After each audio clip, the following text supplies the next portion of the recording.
Bonjour, je suis Yann Joly, élève ingénieur à Polytechnique Nancy et membre de l'équipe qui participera au tournoi Olympiade FANUC 2020.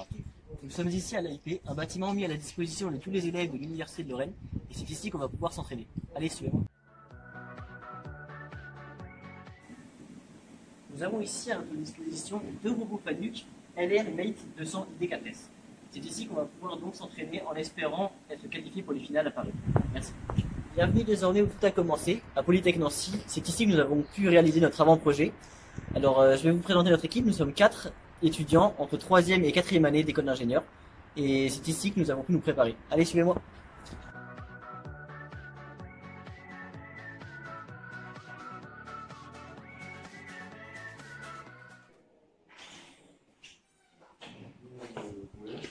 Et voici les différents membres de l'équipe FANUC.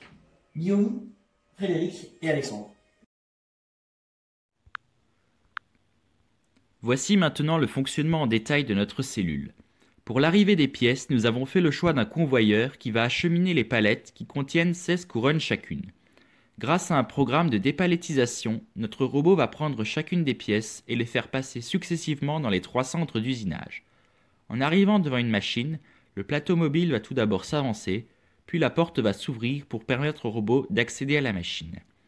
Nous avons fait le choix de 2 mandrins par machine, pour permettre au robot de déposer une pièce sur l'un des 2 mandrins et ensuite de prendre la pièce qui vient d'être usinée sur l'autre mandrin et l'emmener à la machine suivante grâce à un rail qui permet les déplacements du robot dans la cellule. Lorsque le robot quitte une centrale d'usinage, la porte va d'abord se refermer avant que le plateau ne recule pour l'usinage de la pièce. Lors de l'usinage dans la 2e machine, il est également nécessaire de retourner la couronne pour usiner la face opposée de celle qui a été usinée dans la machine 1.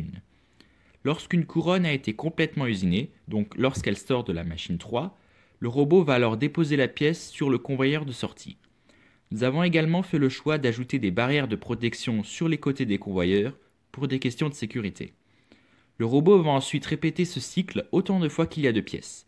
Lorsqu'une palette est vide, on procède à un changement de palette via le convoyeur d'entrée. Ce qui nous semble donc importante pour la réalisation de cette cellule sont les fonctions ZDT et les fonctions DCS. La fonction ZDT va nous permettre d'éviter les arrêts de production et la fonction DCS va nous permettre de gérer au mieux la sécurité à l'intérieur de notre cellule.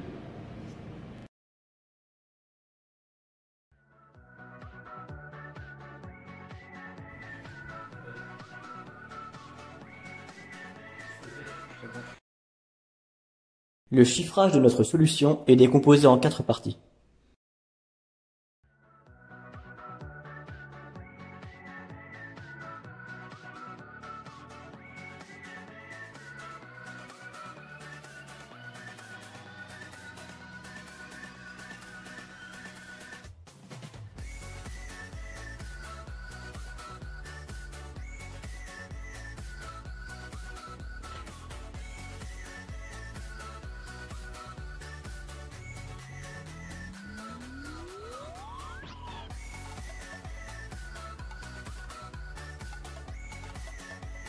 Pour résumer, le réagencement de votre ligne de production est techniquement faisable et possède une cadence de production presque optimale.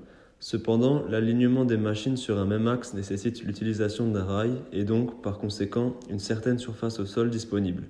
C'est pourquoi nous vous proposons rapidement une possibilité de réagencement permettant de se passer de l'utilisation d'un rail.